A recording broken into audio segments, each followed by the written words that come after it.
E aí, galera, beleza? Tudo bem com vocês? Miguel aqui na área para mais uma live sobre o reino de Deus. Eu tenho uma palavra para o seu coração, espero que você consiga se conectar nessa mesma frequência. Vem comigo que tem muitas boas novas para você aqui, com vários códigos que o Senhor me revelou e eu quero transbordar para você.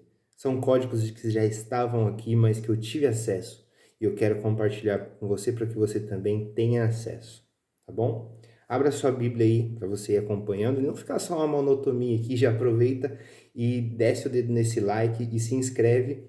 Eu estou gravando esse vídeo do meu celular para ficar armazenado, depois eu passar para o YouTube. Eu tentei fazer live, só que eles me limitam ainda porque eu não tenho 50 inscritos. Então, se você gostar do meu trabalho, né, diante como servo do Senhor, deixa aí a sua inscrição para que mais pessoas possam receber, mais pessoas possam ter acesso à palavra de Deus, tá bom? A palavra que eu quero compartilhar com vocês se encontra no capítulo de João, no livro de João, no capítulo 4. É uma passagem bastante conhecida, mas que eu quero compartilhar com vocês alguns códigos e algumas pequenas nuances que eu estudei um pouquinho e que vai fazer mais sentido para você, tá bom? É a palavra conhecida de Jesus e a samaritana, né? Em algumas traduções falando Jesus e a mulher samaritana. A minha revista Almeida corrigida atualizada, Jesus e a samaritana. Mas enfim, vamos lá.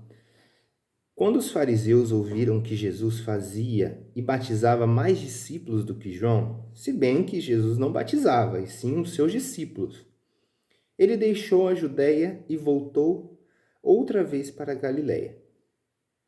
E era-lhe necessário passar por Samaria, ou seja, entre a Galiléia, o estado, né, ali a província da Galiléia e a Judéia, ali na parte de Jerusalém, tinha um caminho, né? E entre essas cidades ficava Samaria. Vamos lá. Que era da região de Samaria. E chegou a uma cidade samaritana chamada Sicar, perto das terras que Jacó dera a seu filho José. Estava ali a fonte de Jacó e Jesus, cansado da viagem, já sentou-se junto à fonte. E já era quase meio-dia, ou seja, imagina Jesus viajando. Aquela galera na época não tinha carro, não tinha meio de transporte, ou era no P2.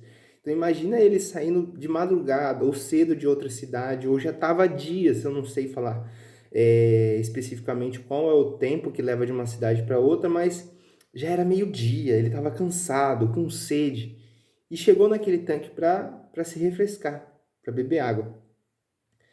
E naquele tanque, vindo uma mulher samaritana tirar água, Jesus lhe disse: Dá-me de beber.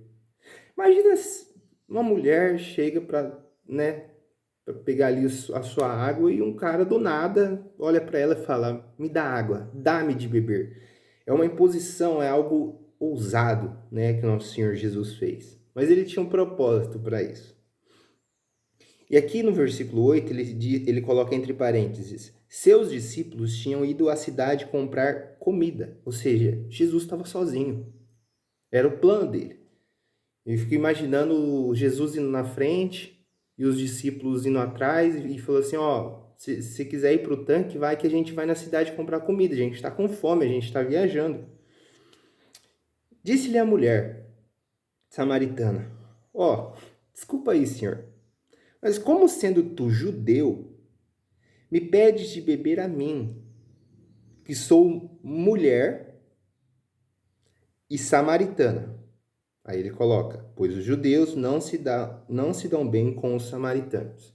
Aqui eu quero colocar um pouquinho, deixa eu arrumar a cadeira, colocar um pouquinho do estudo que eu fiz, que é uma questão mais cultural, né?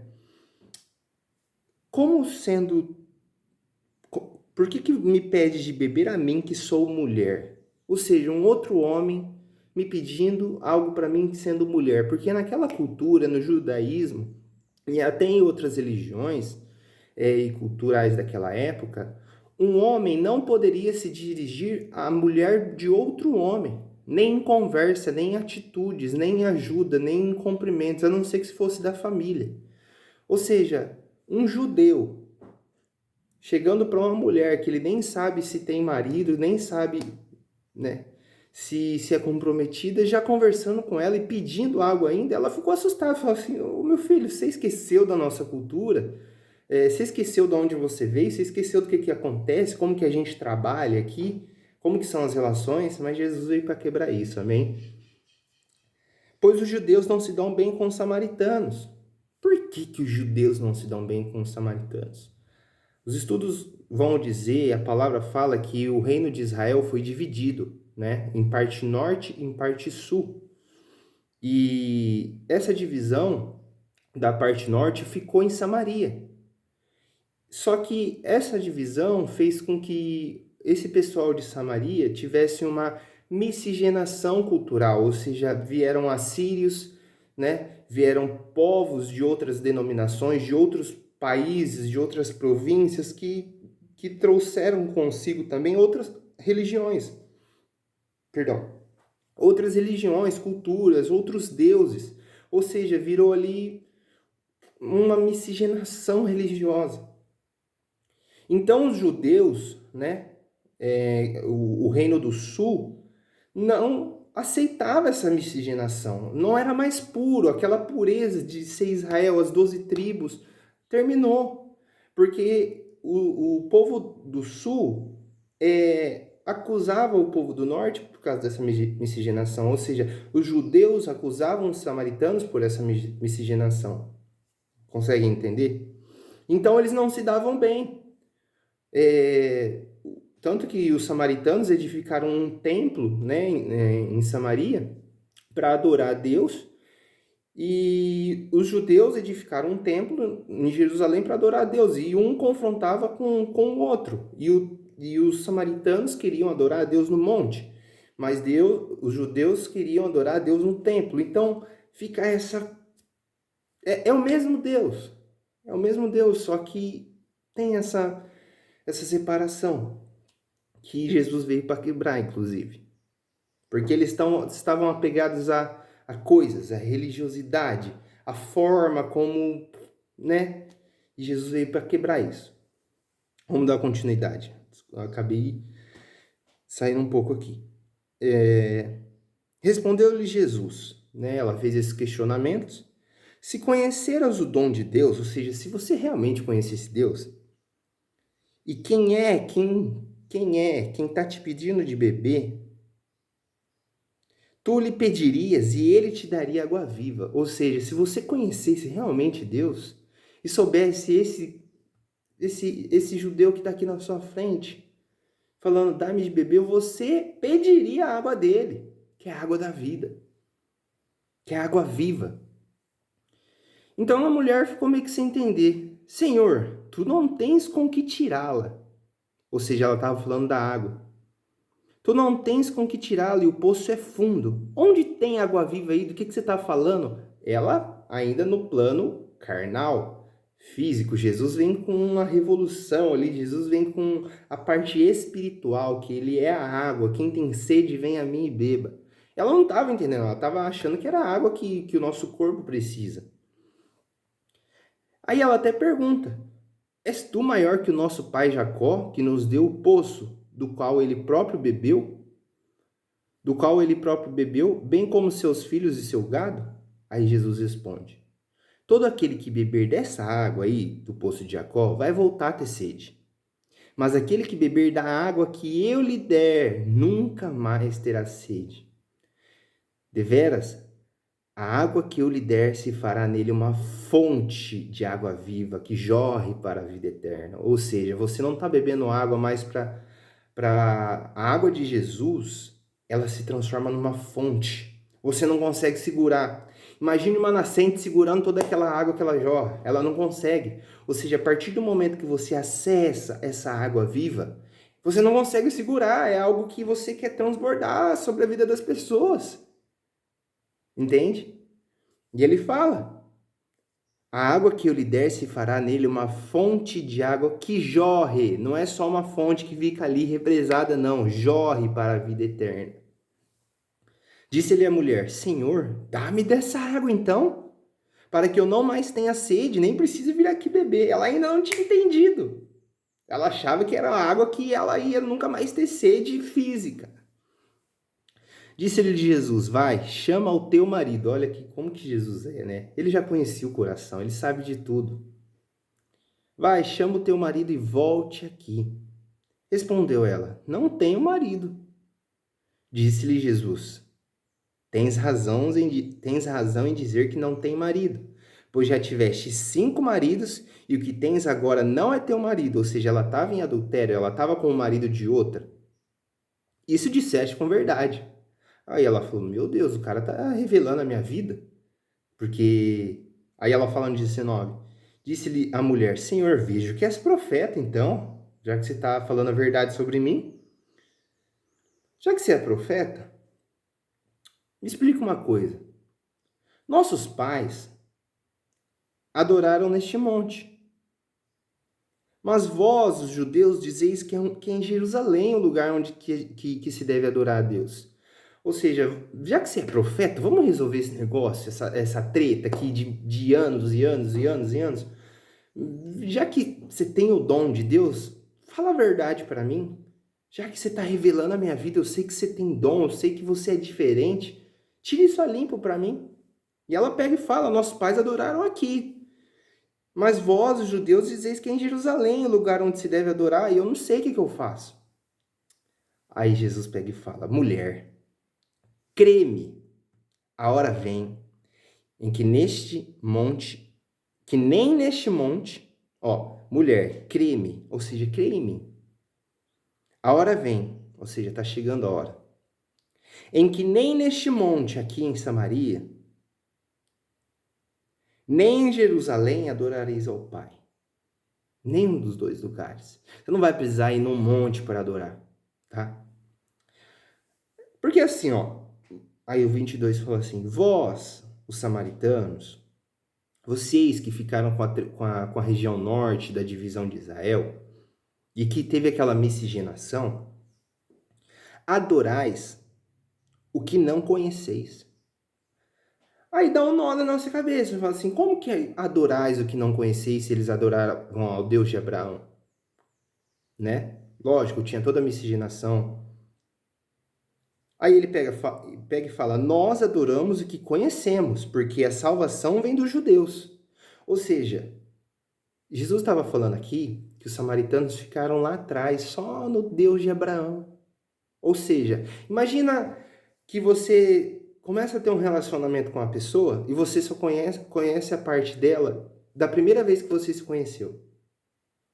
Você só conhece aquele dia. Só que você não conhece o resto. Como que aquela pessoa é de personalidade, qual é a história daquela pessoa, o que aquela pessoa vai fazer no futuro. Você só denomina ela porque ela fez um dia.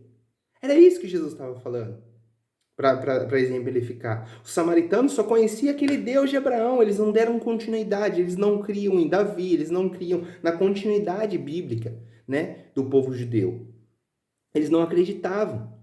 Ou seja, ele pega e fala, vós samaritanos adorais o que não conhece, você não sabe o que você está adorando, você não sabe que ele é o leão da tribo de Judá, você não sabe que ele estava com Davi, você não sabe que ele era o quarto homem da fornalha, você não sabe que ele estava com Daniel na cova dos leões. Ou seja, você adora só uma fração desse Deus, só uma parte desse Deus, que é o Deus Todo-Poderoso. Essas são as palavras de Jesus. No entanto, vem a hora. Só que assim, tem essa treta. A salvação vem dos judeus mesmo. Vocês adoram o que vocês não sabem. Vocês adoram aqui nesse monte. Mas, vão acabar com isso, tá? No entanto, vem a hora. Tá chegando. E já chegou, porque eu tô aqui. Na sua frente.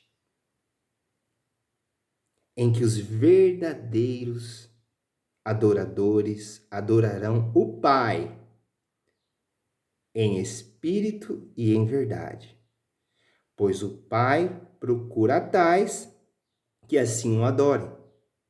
Deus é espírito e importa que os que o adorem em espírito e em verdade.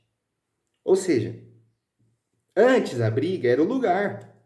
a forma, a ocasião, a roupa, o título na sinagoga. Não vai ter mais isso. Glória a Deus. Vem a hora, e já chegou, em que os verdadeiros adoradores, se existiam os verdadeiros, tinham os falsos. Ele estava falando que tinha falsos tanto em Samaria quanto em Jerusalém. Ele fala que os falsos de Samaria eram aqueles que adoravam que eles não conheciam. E em Jerusalém é aqueles falsos, aqueles fariseus hipócritas que só iam para cumprir o cargo deles, o cargo de adorador, o cargo, mas não tinha verdade, não tinha fogo, não tinha o espírito, não tinha devoção, não era de verdade. Não era em espírito. E aí ele pega e fala aqui, em que os verdadeiros não é o lugar, é como. É o meio. Adorarão ao Pai. Como? Em espírito. É com a minha roupa? Não. É no lugar? Não. É naquela igreja? Não. É naquela igreja ali? É naquela religião? Em espírito e em verdade. Ah, mas eu só abri minha boca, tal, aqui cantando, tô aqui adorando. Ah, mas tem que fazer esse ritual. Sinto muito. Em espírito e em verdade. Uau! Por que tem que ser em espírito, então? Por que eu não posso só ir lá com a minha roupa, vou lá no meu culto, vou lá e só assisto e tal, e falo que eu tô adorando? Por que eu não vou lá no monte, subo o monte, faço meu sacrifício e tal, falo, nossa, eu andei pra caramba chegar aqui, nossa, maior sacrifício, olha o meu sacrifício, olha a minha promessa.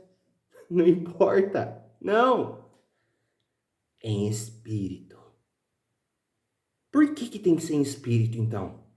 Olha o versículo 24. Deus é espírito. Importa que os que o adorem em espírito e em verdade. Ou seja, não tem como você conectar duas coisas que são diferentes. Para você conectar com Deus, que é em espírito, você não pode estar na carne. Você precisa ativar o seu espírito para se conectar. Senão você não tem acesso. Ah, Miguel, isso é interpretação sua. 1 Coríntios capítulo 2. Vamos lá. Ó. Ele pega e fala assim, apóstolo Paulo. Vou começar aqui, ó. Eu já volto lá para a parábola da mulher samaritana. Versículo 7. Não falamos a sabedoria de Deus. Não, perdão, eu errei aqui. Não, vou começar do 6, é melhor, tá? Vamos lá, sabedoria do Espírito, chama. Todavia, falamos sabedoria entre os perfeitos, mas não a sabedoria deste mundo ou dos poderosos deste mundo, que se aniquilam. Ou seja, não é dos bambambam aqui da terra que fala que sabe. Não é essa sabedoria que a gente tem acesso. Não. Nós falamos a sabedoria de Deus, oculta em mistério. Ou seja, a sabedoria de Deus, ela é para qualquer um? Não, ela está em mistério. A qual Deus ordenou antes dos séculos para a nossa glória. Ou seja, essa sabedoria que eu tenho acesso, eu, Miguel, você tem acesso, ela está em oculto. Só falta você acessar. Ela já foi formada antes da formação do mundo, antes dos séculos. Ela já está pronta. A questão é você acessar essa sabedoria. Como que eu acesso? Aí ele pega assim, ó. Nenhum dos poderosos deste mundo a conheceu. Pois se a tivessem conhecido, jamais teriam crucificado o Senhor da glória. Ou seja, se aqueles fariseus, se aqueles homens sábios, judeus, que são muito inteligentes, tivessem essa verdadeira sabedoria de Deus, não crucificariam a Cristo. Como, porém, está escrito, as coisas que o olho não viu, ou seja, é mistério. O ouvido não ouviu e não subiram à mente humana, ou seja, eu não tive o filho, eu não tive acesso, não está na minha mente, não está gravado, eu nunca vi, eu não tenho essa memória. São as que Deus preparou para os que o amam. Olha só. Deus, porém, as revelou a nós pelo seu Espírito, ou seja, acesso. Lá ele fala sobre adoração, que a adoração verdadeira é pelo Espírito. Aqui ele fala sobre acesso à verdadeira sabedoria. Deus, porém, as revelou a nós pelo seu Espírito. O Espírito penetra todas as coisas, até mesmo a profundeza de Deus. Até mesmo as profundezas de Deus. Pois qual dos homens sabe as coisas do homem, senão o Espírito do homem que nele está? Assim também ninguém sabe as coisas de Deus, senão o Espírito de Deus. Ou seja, o acesso é por meio do Espírito. A verdadeira adoração. Não é a sua religião, ô samaritano, não é a sua religião, ô judeu, não é o do seu jeito. Lógico que a religião, ela tem essa questão de comunidade, mas ela tem que estar baixo sobre essa frequência do Espírito. É importante que vivamos em união, que tenhamos a comunidade, mas ele procura os que estão em espírito, não a forma. Que estão em espírito, não o templo, não o lugar, é em espírito, com o centro em Cristo. Cristocêntrico. Ou seja, não é junto com esses deuses que vocês trouxeram da Síria, de outros lugares, não. Não, não. É em Cristo, é em mim. Porque a hora é chegada e ela já está aqui. Ó, vamos voltar. O Espírito Santo está falando com a gente, amém? Espero que você esteja recebendo essa palavra. Que não seja para mim, mas que seja para a glória de Deus. No entanto, vem a hora e ela já chegou. Está aqui. Essa hora eu preparei. Sou eu. Por meio do que, Vini? Por meio do que? Como que é essa hora? Como que eu tenho esse acesso? O véu foi rasgado. Não é, eu não preciso mais ir lá no templo. Eu não preciso mais de um intermediário. Eu tenho acesso direto ao trono da graça. Acesso direto. Acesso direto. Em espírito, eu me conecto com Deus e conheço as profundezas de Deus. Amém? Vamos continuar. Ai, que gostoso falar do reino de Deus, gente. Ai, ai. No versículo 25, ele pega e fala assim, a mulher disse, né? Eu sei que o Messias, chamado Cristo, vem. Ou seja, já ouvi falar desse Messias, né? Que ele vai vir para salvar e etc. Ou seja, ela estava falando com o próprio Messias, mas ela não sabia quem que era. Quando ele vier, nos explicará tudo. Aí Jesus, eu fico imaginando Jesus, como que a reação de Jesus na hora que ela está falando desse Messias e ela ali tete a tete com ele. Disse-lhe Jesus, eu o sou, eu que falo contigo, mulher. Naquele momento, chegaram os seus discípulos, eu fico imaginando os discípulos que foram comprar comida, vendo e falar assim, o quê? O mestre falando com a mulher, que ele nem sabe quem é, ainda mais sendo samaritano, ele tá louco. Por quê? Por quê? Já tinha esse... Imagina os discípulos com toda aquela cultura enraizada, daquele embate de judeu e samaritano, vendo aquela cena. Jesus sentado na beirada do posto e conversando com a mulher samaritana. Mas, Vini, por que você está falando que eles talvez ficaram assim, assustados? Porque numa outra parte, um pouco mais cedo, Jesus ele tinha que fazer uma viagem para Jerusalém. E no meio dessa viagem tinha a cidade de Samaria, só que era muito longe. Então ele falou para os discípulos assim, ó, vai em Samaria e prepara uma pousada para nós. Prepara uma pousada para nós. Vai na frente. Quando estiver pronto, você chega e fala, ó, a gente preparou, podemos ir. Mas quando eles voltaram, eles falaram, mestre, a gente tentou, mas eles não quiseram nos receber, porque sabia que a gente ia para Jerusalém. Ele já tinha aquela barreira ali de passagem. Não dá. O que você quer que a gente faça? Quer que a gente ore e caia uma saraiva de fogo como Elias orou? Aí Jesus falou, não. Parece que vocês não conhecem para que o Filho do Homem veio, que foi para dar a vida e não tirar a vida. Então, já tinha esse embate com os discípulos, que eles eram judeus, né? Então, já tinha esse conflito. Agora, fica imaginando, a hora que eles chegam da cidade que eles foram comprar comida e ver Jesus naquele lugar. Mas a palavra deixa claro. Naquele momento, chegaram seus discípulos e maravilharam-se de encontrá-lo falando com a mulher. Mas nenhum deles perguntou, que queres? Ou por que fala com ela? Ou seja, nenhum questionou, ele já tinha tomado uma na canela lá atrás, né? Então, deixando o seu cântaro, né, que era o pote ali, a botija com que ela retirava a água, a mulher foi à cidade e disse ao povo, vinde, vede um homem que me dissesse tudo o que tenho feito. Poderia ser este o Cristo? Saíram da cidade e foram ter com ele. Eu fico imaginando como que foi para aqueles homens da cidade ver uma mulher que já teve vários maridos, ou seja, já não era bem falada de maneira alguma, não era bem falada, não tinha muita moral na sociedade falar. Essa mulher tá louca falando. Como que o Cristo ia se revelar para uma mulher que tinha 5 maridos? Mas eles foram.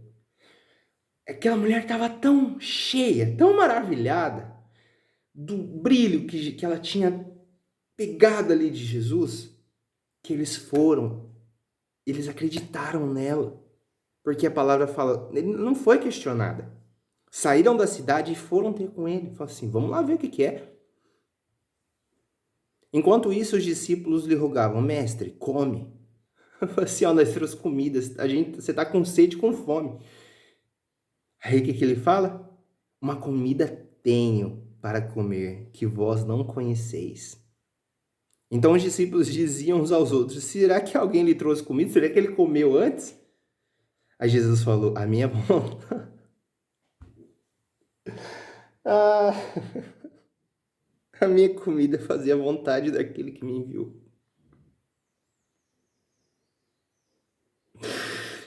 Aleluia.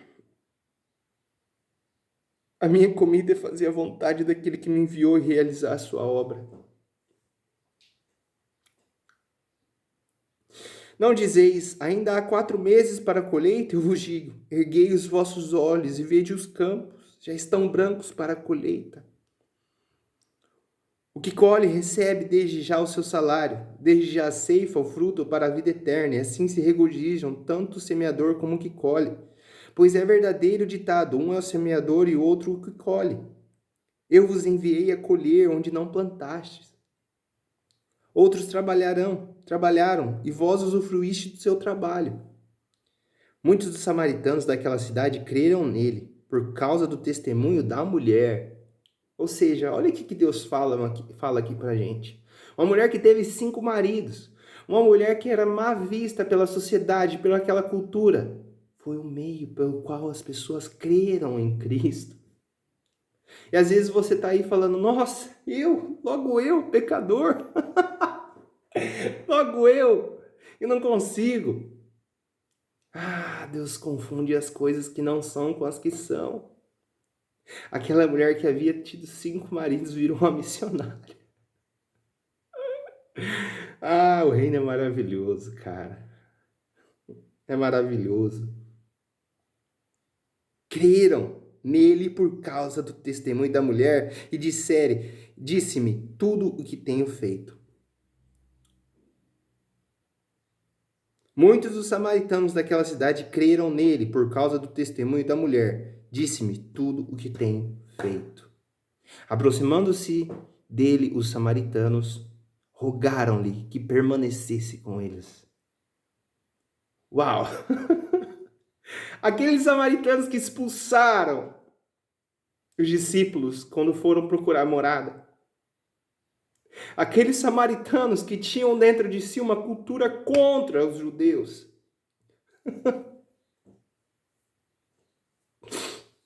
Aproximando-se deles, os samaritanos rogaram-lhe que permanecesse com eles. Mestre, fica com a gente. Fica com a gente.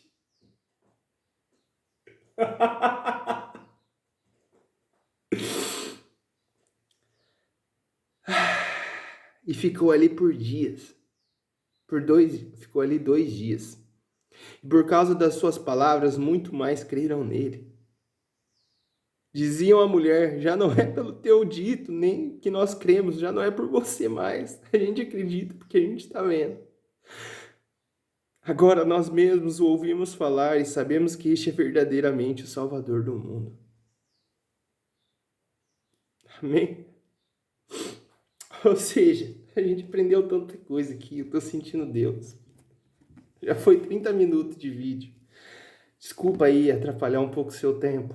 Talvez você tá numa correria, mas obrigado por estar aqui. Mais uma vez, clica aí no like, se inscreve para mim conseguir fazer live, porque o YouTube me limita, porque eu não tenho menos de 50 inscritos. Ah, Senhor, obrigado, Jesus. Talvez você tá me ouvindo e falando: eu não posso ter acesso. Eu sou pecador.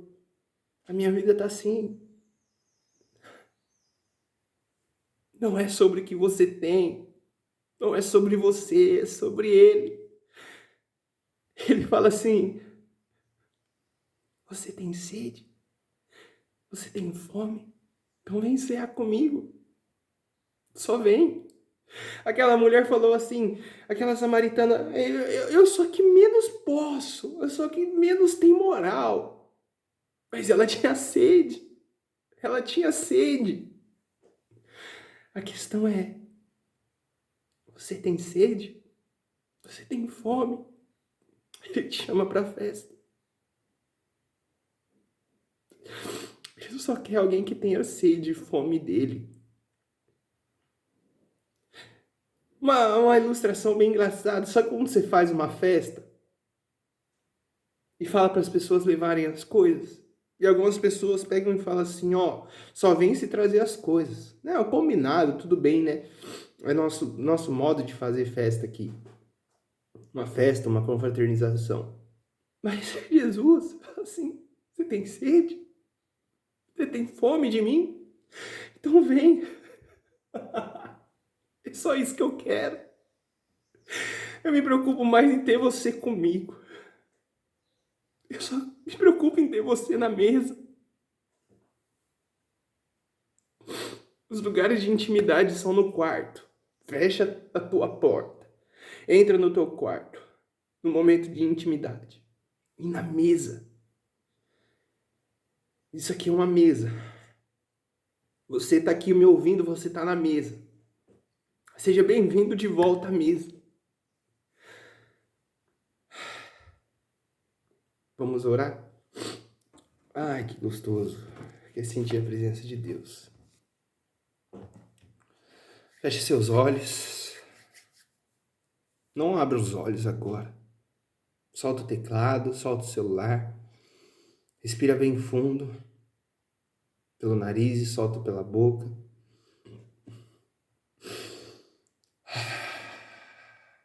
Essa é uma técnica que ajuda no nosso relaxamento e conexão com a nossa alma e nosso espírito.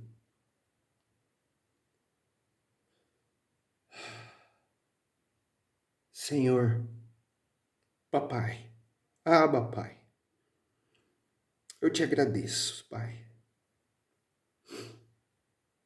pelas pessoas que estão me ouvindo agora, que vão ser ativadas, Senhor,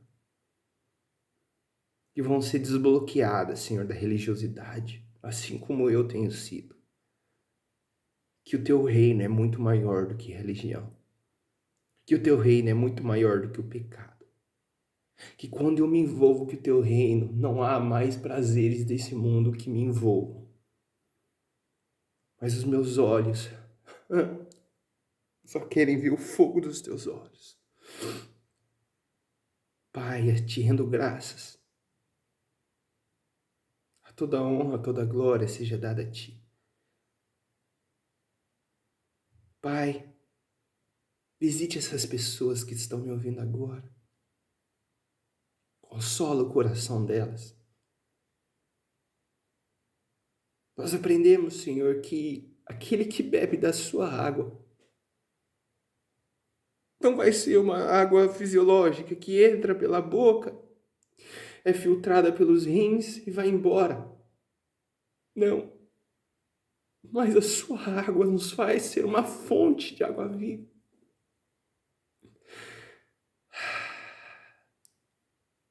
Torna, Senhor, essa pessoa que está ouvindo a live agora uma fonte de água viva, destravando outras pessoas, abrindo a sua boca e arrancando milhares de pessoas do inferno, saqueando o inferno, por causa de bloqueios contra homens, contra instituições, que quebraram um verdadeiro propósito, que quiseram estabelecer qual lugar, qual modo, qual pastor, qual padre, qual mediador. Mas agora elas sabem da verdade que não é o lugar, é o meio, que é o Espírito. Ah, Senhor, sela essas pessoas com teu fogo, com teu sangue. Guarda a vida delas, Pai. Em nome de Jesus. Amém. Muito obrigado você que esteve aqui. Que o Senhor continue te ajudando, te dando forças. Que você seja ativado por essa palavra. Compartilha com pelo menos 2 amigos aí do seu WhatsApp que precisam ouvir isso. E até aqueles que não precisam, porque eles vão passar para outras pessoas que precisam. Mas já deixa o seu like, se inscreve no canal que vai me ajudar muito. Que o Senhor te guarde, que o Senhor te abençoe. E até o próximo vídeo. Um grande abraço.